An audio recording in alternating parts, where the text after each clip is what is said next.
céréales qui paraît anecdotique. Mais est-ce qu'on n'est pas toujours dans l'infantilisation? Nous, les Africains, on se plaint. La France nous infantilise, l'Occident nous infantilise. On se retrouve en Russie, un chef d'État qui a pratiquement bloqué tous les ports qui permettaient au pays de s'approvisionner en payant, pas en mendiant, en payant. Il mène une guerre, il bloque tous les ports et il dit, vous qui êtes mes amis, je vais vous donner du blé gratuitement. Est-ce qu'il y a une manière autre d'infantiliser des gens? Et vous voyez les flatteurs d'applaudir, vous parlez comme La Fontaine. Mais quelle image nous donnons de l'Afrique? Voilà la grande question. On est dans un triangle, le triangle de Cartman, le triangle dramatique, où il y a le persécuteur, le sauveur et la victime.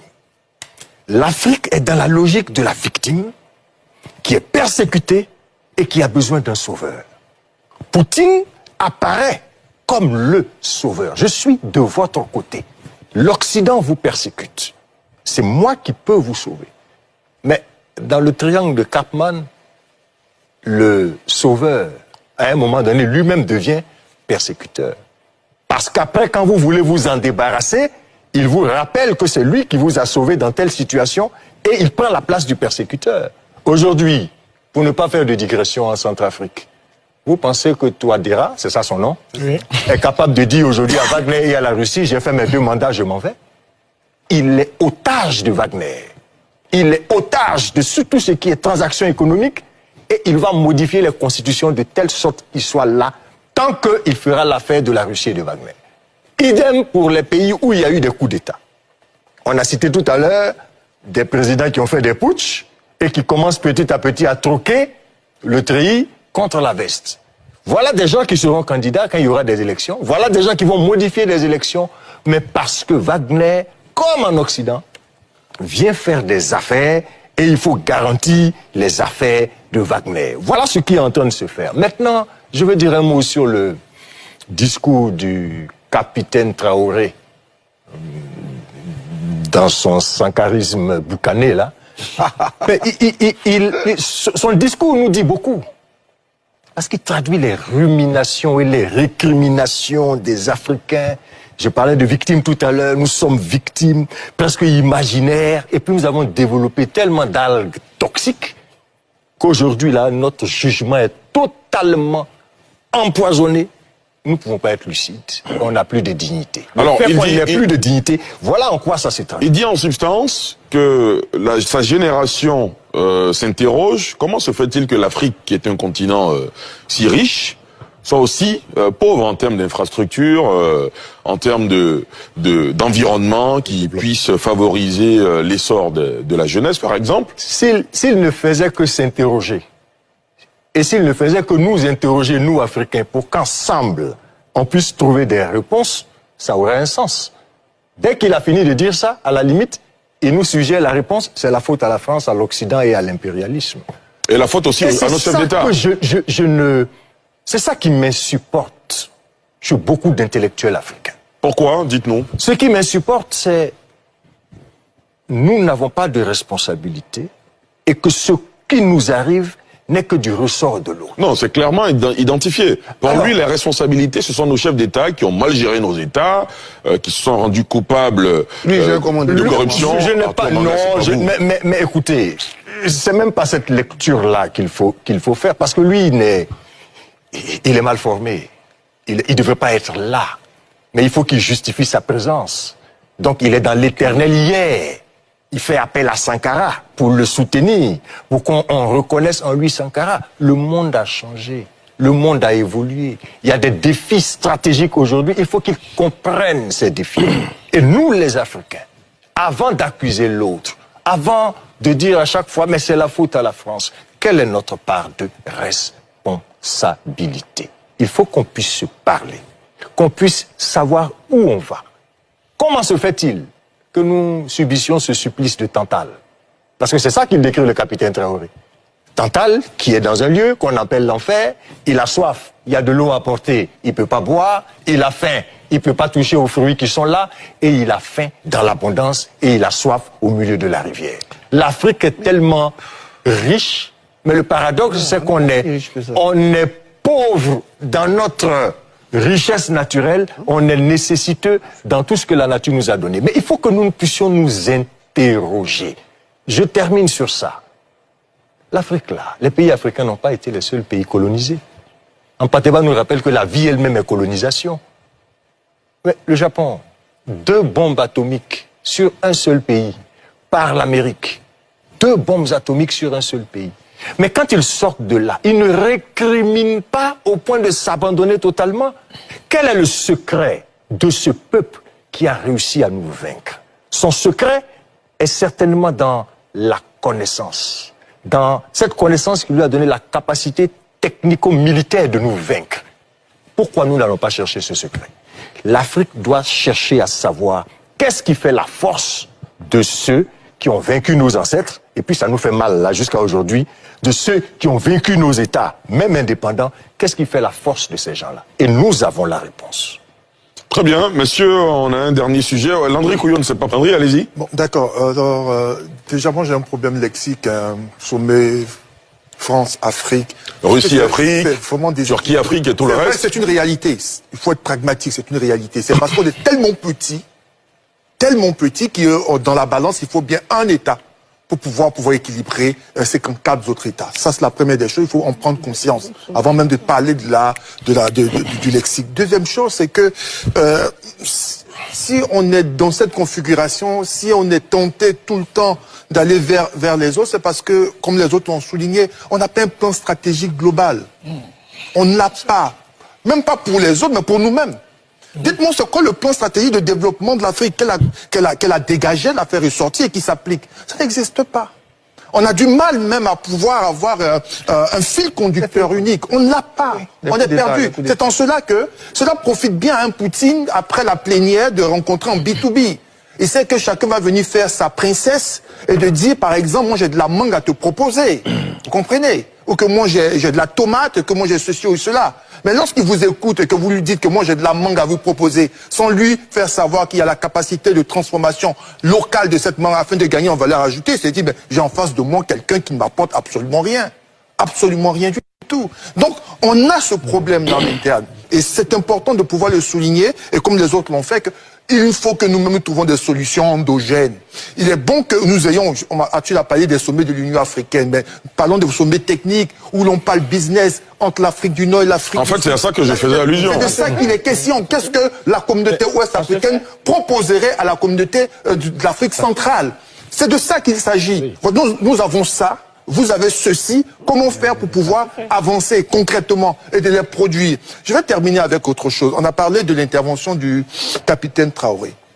Voici quelqu'un qui dit que ses pères sont des mendiants, sauf qu'il va s'aplaventrir pour quelques céréales. C'est vrai que prendre des céréales au petit déjeuner, c'est mieux que l'herbe.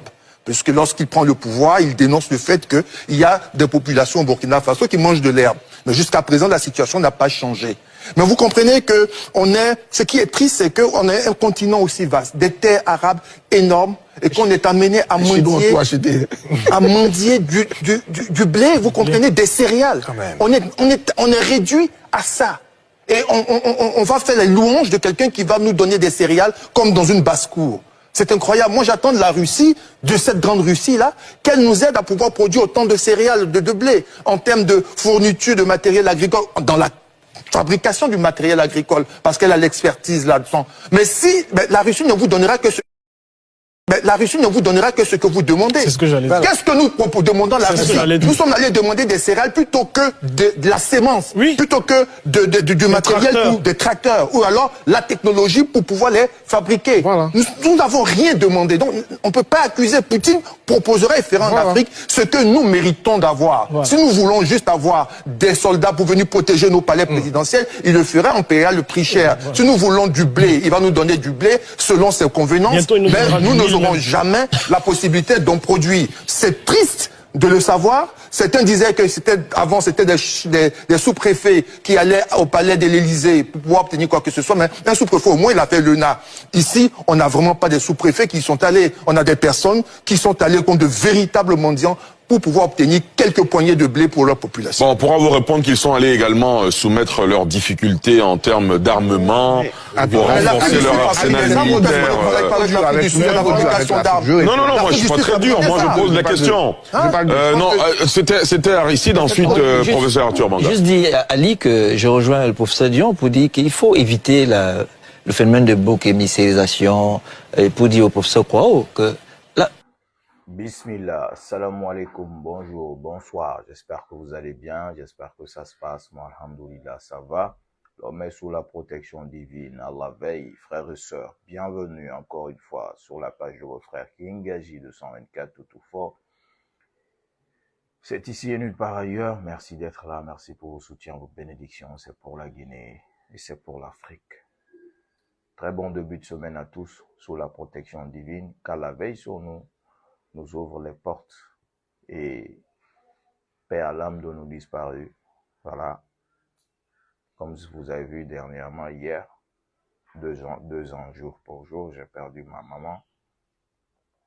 Celle qui a fait de moi ce que je suis. Ouais. Paix à son âme. Et Inch'Allah, qu'Allah donne le paradis à tous nos morts. Vous avez suivi ça? Vous avez écouté ça? D'accord, c'est bien beau. Je vais vous dire quelque chose. Je ne suis ni pour la France, ni pour la Russie. Le combat africain que moi je suis en train de mener, le combat africain qu'on devrait mener, nous Africains, c'est de ne pas dépendre des autres. De ne pas dépendre des autres. Quand vous mettez la France là, vous mettez la Russie là, vis-à-vis de l'Afrique, est-ce que vous voyez la réelle différence entre les deux? La France est avec nous depuis des siècles et des siècles.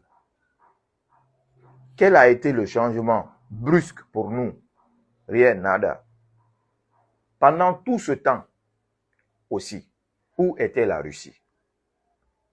Qu'est-ce que la Russie a fait pour l'Afrique? Tout ce temps, qu'est-ce que la Russie a fait pour l'Afrique? Je ne parle pas des petits partenariats où on parle de Russal et autres. Mais être avec la Russie, être avec la France, c'est des pertes de temps. C'est de dire aux générations futures que nous, qui sommes là aujourd'hui vivants, qu'on est incapables de voler de nos propres ailes. Le monsieur a parlé des choses très importantes. Pourquoi l'Afrique centrale et l'Afrique de l'Ouest, l'Afrique de l'Est, du Nord, on ne va pas organiser, toute l'Afrique en général, on organise, oui, des réunions où on va dire, bon, en Afrique du Nord, c'est ce qui est là-bas. En Afrique de l'Ouest, on cultive tel. On échange entre nous. On développe notre continent. Regardez l'insulte de Poutine. Regardez l'insulte de Poutine qui nous offre du céréal, le blé. Le blé, le céréal, le blé. L'origine, c'est en Afrique. L'origine, c'est en Afrique parce qu'on refuse de travailler. Aujourd'hui, tous ces gens que vous suivez ou qui se disent panafricains, qui sont en train de faire le combat pour la cause des Africains, roulent pour ces Occidentaux. Roulent pour ces Occidentaux. Ne pas être avec la France, être avec Poutine, c'est la même chose. Il a donné un exemple frappant. Le Wagner est en Afrique centrale. Le Wagner est en train de s'installer en Afrique centrale. Vous savez qu'est-ce que le Wagner gagne dans tout ça?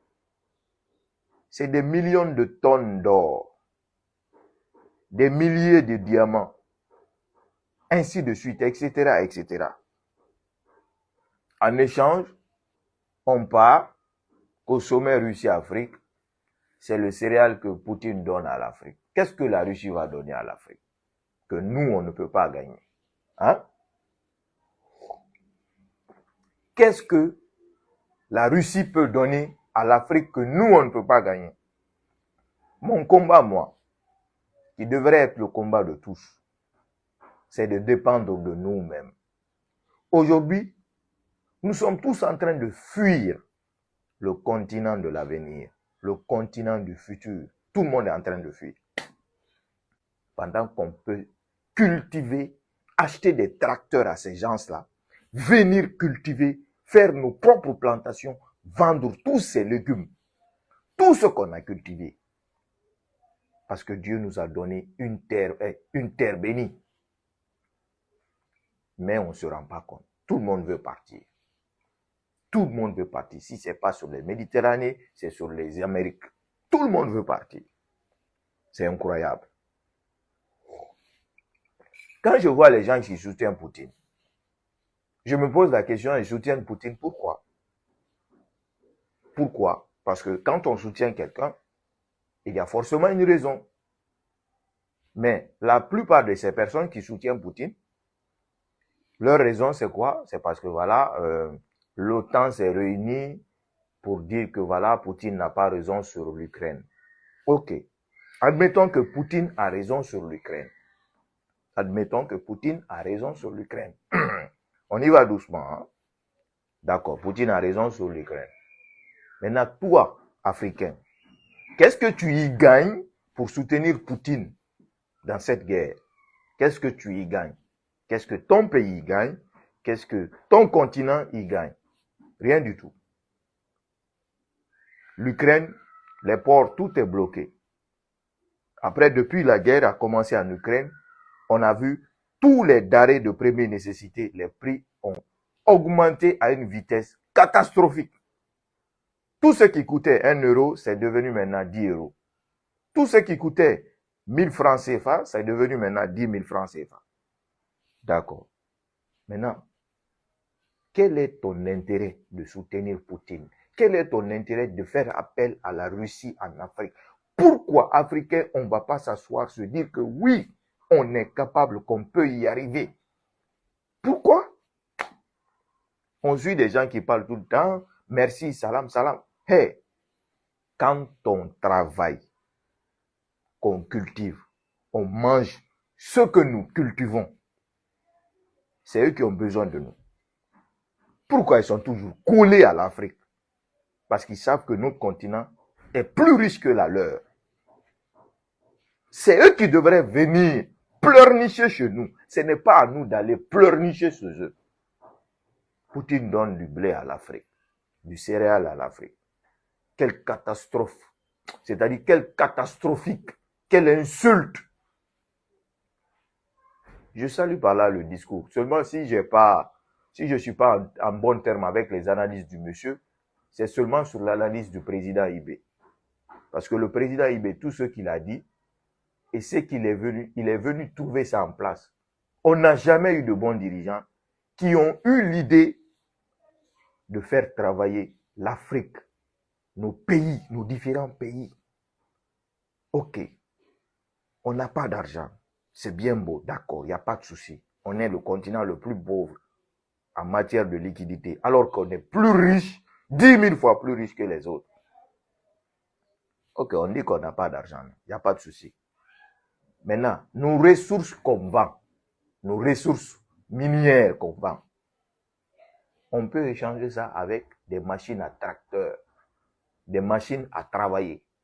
On emploie des jeunes. On dit, bon, ok, vous partez dans telle région. Telle région, vous cultivez telle tonne de riz, telle tonne de tant. Chaque mois, on récolte ça. On vend ça, on mange ça, on vend le reste aux autres. Est-ce qu'on aura besoin que les autres nous soutiennent? Je vais vous dire une dernière vérité dans cette vidéo. Faire venir la Russie en Afrique, c'est prendre la main, c'est-à-dire prendre les bras et les pieds d'une troisième guerre mondiale qui va s'implanter en Afrique. Parce que Poutine déjà est en guerre avec le reste du monde. Et quand ce moment arrivera, aucun de ces pays, je veux que vous envoyiez cette vidéo aux dirigeants africains, aucun de ces pays qui aujourd'hui se dit partenaire de la Russie ne va affirmer devant le monde entier qu'il n'est pas allié de la Russie. Aucun.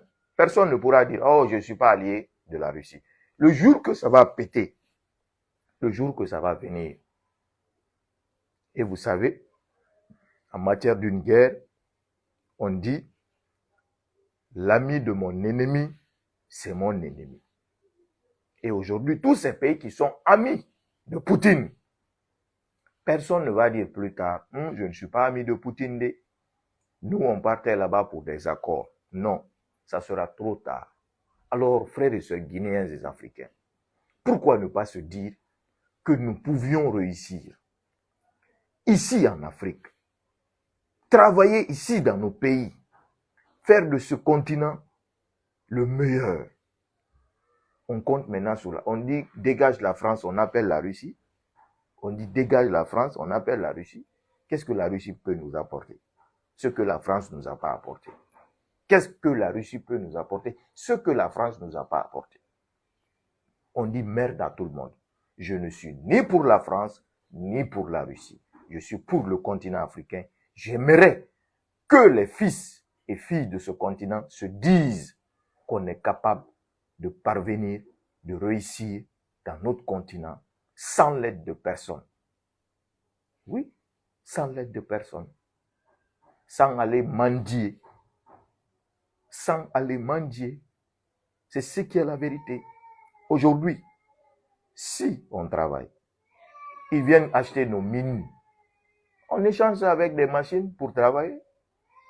Mais on ne veut pas travailler. On veut la facilité. On ne fait que faire la fête. Le week-end, on passe trop de fêtes en semaine que de travailler. C'est nous qui sortons les lundis en boîte. C'est nous qui sortons les mardis en boîte. C'est nous qui sommes dans les maquis les mercredis. C'est nous qui sommes dans les maquis les jeudis. Jusqu'au dimanche. C'est vraiment dommage et triste.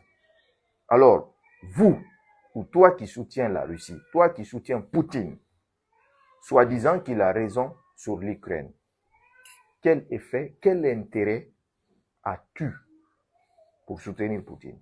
Pose-toi cette question. C'était votre frère, Kingaji 224, tout fort, pour la Guinée et pour l'Afrique. À très vite,